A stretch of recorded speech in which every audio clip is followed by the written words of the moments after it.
வணக்கம். நான் உங்கள் ஜெயா.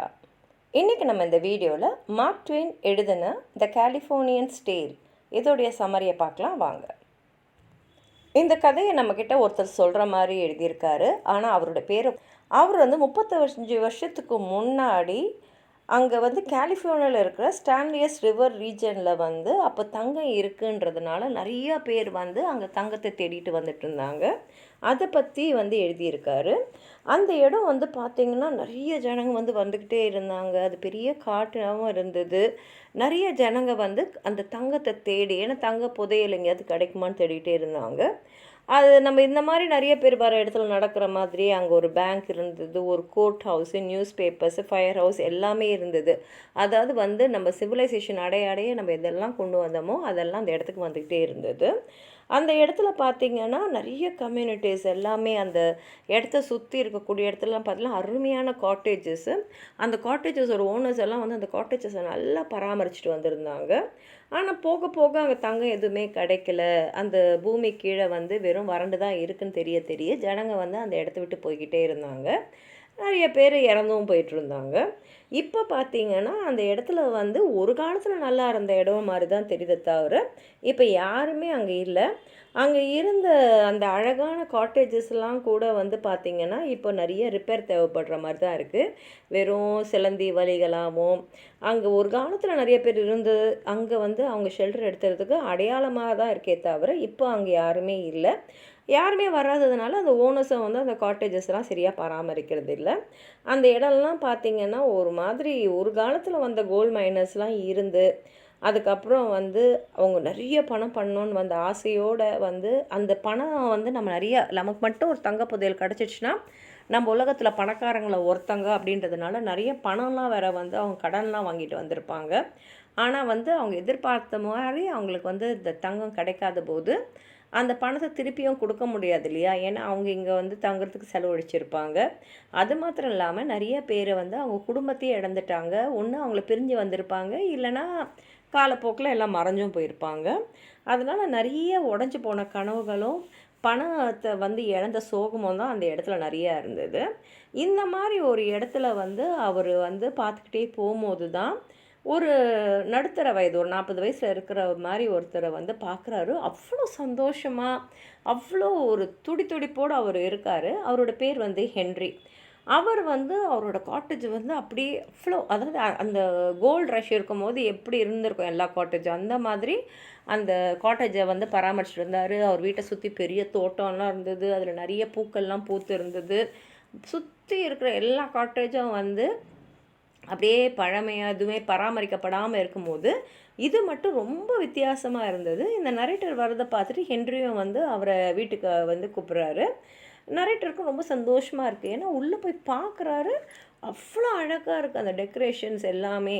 மற்ற இடத்துலாம் பார்த்திங்கன்னா ஒரு ஆண்கள் பார்த்துக்கிறதுனால அந்த கேபின்ஸ்லாம் பார்த்திங்கன்னா தரையெல்லாம் ரொம்ப அழுக்காக, அந்த சாப்பிட்ட அந்த கேன்ஸு, அப்புறம் அந்த பெட்டெல்லாம் பார்த்திங்கன்னா அந்த படுக்கையெல்லாம் சரியாக போடாமல் அந்த மாதிரி இருக்கும்போது இந்த வீட்டை பார்த்தாலே ஒரு அழகான ஒரு பெண்ணுடைய கைப்பட்டால் எப்படி ஒரு இடம் அருமையாக மிளிருமோ அந்த மாதிரி இருந்தது. அந்த இடத்துல இந்த டெக்கரேஷன்ஸ்லேருந்து எல்லாமே மனசுக்கு நிறைவாகவும் இருந்தது. உடனே ஹென்றி சொல்கிறாரு, இது எல்லாமே என்னோட 19 வயசான மனைவி செஞ்சது தான். இதெல்லாம் நிச்சயமாக ஆணாலெலாம் இவ்வளோ அழகாக செய்ய முடியாது. ஒரு பெண்ணால் தான் ஒரு வீட்டை ஒரு இருப்பிடத்தை ஒரு வீடாக ஆக்க முடியும் அப்படின்லாம் சொல்லிக்கிட்டு அவர் அந்த வீட்டுக்குள்ளே அவரை அழைச்சிட்டு போய் எல்லாத்தையும் காட்டுறாரு. அங்கே ஹென்ரியோட மனைவியோடைய ஒரு படமும் அந்த வாஷ்ரூமில் இருக்குது. அவங்க அவங்களோட ஃப்ரெண்ட்ஸை பார்க்குறதுக்காக 40 மைல் தள்ளி ஒரு 3 நாளில் வந்துடுவாங்க. ஃப்ரெண்ட்ஸை பார்க்கறதுக்காக 40 மைல் தள்ளி போயிருக்காங்க அப்படின்னு சொல்கிறாரு. அந்த நாள் ஒரு வெட்னஸ்டே. இப்போ நரேட்டர் ஆக்சுவலாக அவர் புறப்புற இதில் தான் இருக்கார். ஆனால் ஹென்றி சொல்கிறார், இல்லை சனிக்கிழமை சாயங்காலம் 9 மணிக்கு அவங்க வந்துடுவாங்க அப்படின்னு சொல்லும் போது நரேட்டர் அதை கேட்குறாரு. ஆனால் நான் புறப்புறமேன்னு சொல்லும் போது ஹென்றி சொல்கிறார், இல்லை இவ்வளோ தூரம் வந்துட்டீங்க, இருந்து என் மனைவியும் பார்த்துட்டு ஒரு வார்த்தை பேசிட்டு போங்கன்னு சொல்லும் போது இவரால் ஒன்றும் பண்ண முடியல. சரின்னு சொல்லிட்டு அவரோட பேசிக்கிட்டே இருக்கார். அவரோட பேச பேச அவரோட உற்சாகம் வந்து இந்த நரேட்டருக்கும் தொத்திக்குது. அதனால் அவரும் வந்து இவ்வளோ சந்தோஷமாக இருக்க ஒரு மனிதனுடைய மனைவி வந்து எவ்வளோ அருமையானவங்களா இருப்பாங்க, அதனால் அவங்கள பார்த்துட்டே போகலாம் அப்படின்னு முடிவு பண்ணுறாரு. அதுக்கப்புறம் வந்து பார்த்திங்கன்னா அடுத்த நாள் வந்து இன்னொரு மைனர் வராரு. அவர் பேர் டாமு. அவர் வந்த உடனே ஹென்றி கிட்ட வந்து அவர் மனைவியை பற்றி விசாரிக்கிறாரு. ஹென்றி உடனே மனைவி கிட்ட தான் வந்து ஒரு கடிதத்தை எடுத்து கொடுக்குறாரு. அந்த கொடுத்துட்டு டாமை வந்து படிக்க சொல்கிறாரு. டாமும் சந்தோஷமாக அந்த லெட்டரை படிக்கிறாரு. அந்த லெட்டர் வந்து அவ்வளோ வந்து ஒரு அன்போடையும் ஒரு அழகாக எழுதியிருக்கிறத பார்க்கும்போது டாமில் கண்ணிலலாம் தண்ணியே வந்துடுது. அந்த கண்ணீரை தொடச்சிக்கிட்டே தான் அவர் வந்து அந்த கடிதத்தை படிக்கிறாரு. அதுக்கப்புறம் அவர் சொல்கிறாரு, கண்டிப்பாக நான் சனிக்கிழமை உங்கள் வீட்டுக்கு வருவேன், உங்கள் மனைவி வீட்டுக்கு வரும்போது அவங்கள வந்து வெல்கம் பண்ணுறதுக்கு நானும் இருப்பேன் அப்படின்னு போயிடுறாரு. அடுத்த நாள் வந்து ஃப்ரைடே அன்றைக்கி மத்தியானம் வந்து இன்னொரு மைனரான ஜோ வராரு. அவர் வந்து பார்க்குறாரு. பார்த்துட்டு அவர் வந்து சொல்கிறார், சரி சரி நம்ம ஒரு வெல்கம் பார்ட்டி வந்து உங்கள் மனைவி வந்தோன்னா கொடுத்துடலாம், என்ன அவங்க பயண களைப்பில் இருக்கக்கூடாது, அதனால் அவங்க வந்து நல்லா உற்சாகமாக இருந்தாங்கன்னா நாங்களும் வந்து அந்த பார்ட்டியில் கலந்துக்கிறோம் அப்படின்னு சொல்லிட்டு போயிடுறாரு. அதுக்கப்புறம் வந்து சனிக்கிழமையே வந்துடுது. இன்னும் கொஞ்சம் நேரத்தில் வந்து ஹென்ரியோட மனைவி வரணும். ஆனால் எந்த ஒரு சைனுமே இல்லை அவங்க மனைவி வரத்துக்கு. இப்போ நரேட்டருக்கே வந்து ரொம்ப வந்து பொறுமையே போயின்ட்டுருக்கு. ஏன்னா வந்து அவங்கள எப்படியாவது பார்த்துணுன்ற ஆவல் வந்து அவருக்கு ரொம்ப அதிகமாக போயிடுச்சு. ஹென்ரியும் வந்து என்னடா அது இன்னும் என் மனைவி வரலையே அப்படின்ற இருக்கார். இதை பார்த்த உடனே நரேட்டர் வந்து அவரை கிண்டல் பண்ண உடனே இல்லை இல்லை அவங்க வந்துடுவாங்க அப்படின்னு சொல்லிட்டு அவர் வெயிட் பண்ணினே இருக்கார். இப்போ பார்த்தீங்கன்னா இன்னொருத்தர் வராரு. அவர் பேர் சார்லி. அவர் வந்து என்ன மனைவி வரதுக்காக வெயிட் பண்ணிட்டுருக்கீங்களா, எதுக்கு இது மாதிரிலாம் இருக்கீங்க, எப்படியும் வந்துடுவாங்க, ஏதோ கொஞ்சம் லேட்டாக வராங்க அவ்வளோதானேன்னு சொல்லிட்டு அவர் வந்து கொஞ்சம் பூவெல்லாம் வாங்கிட்டு வந்திருக்கார். அவர் சொல்கிறார், ஏற்கனவே அந்த வீடு வந்து ஹென்ரியோட மனைவி வரத்துக்காக ஹென்றி வந்து கொஞ்சம் அலங்காரம்லாம் பண்ணியிருக்காரு. அதில் வந்து அவரும் கொஞ்சம் பூக்கள்லாம் வச்சு அந்த அலங்காரத்துக்கு மெருகூட்டுறாரு. 9 மணி ஆகும்போது பார்த்திங்கன்னா டாமும் ஜோவும் கூட அங்கே வந்துடுறாங்க. இப்போ 3 பேரும் எல்லாருமே சேர்ந்துட்டு அங்கே மியூசிக் எல்லாம் போடுறாங்க. ஆனால் ஹென்ரிக்கு வந்து இருப்பு கொள்ளலை. அவர் போய் அந்த காட்டேஜோட கதவுக்கிட்டே நின்றுட்டு ரோடையே பார்த்துட்ருக்காங்க. அதுக்கப்புறம் அவங்க எல்லாம் வந்து ட்ரிங்க்ஸ் எடுக்க ஆரம்பிக்கிறாங்க.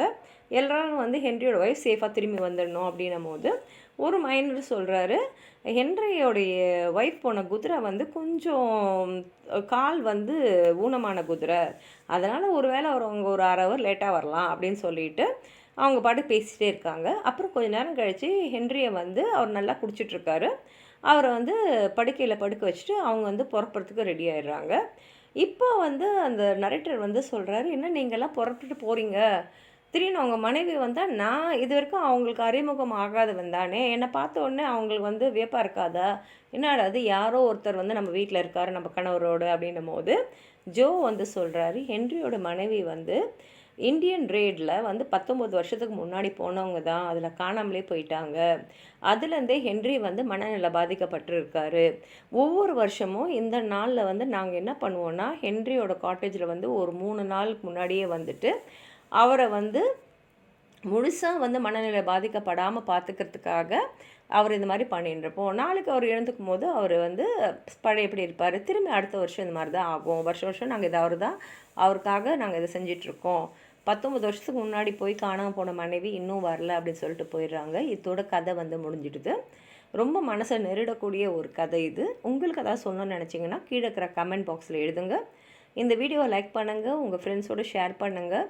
சப்ஸ்கிரைப் பண்ணாதவங்களாம் ப்ளீஸ் சப்ஸ்கிரைப் பண்ணி சப்போர்ட் பண்ணுங்கள். நன்றி.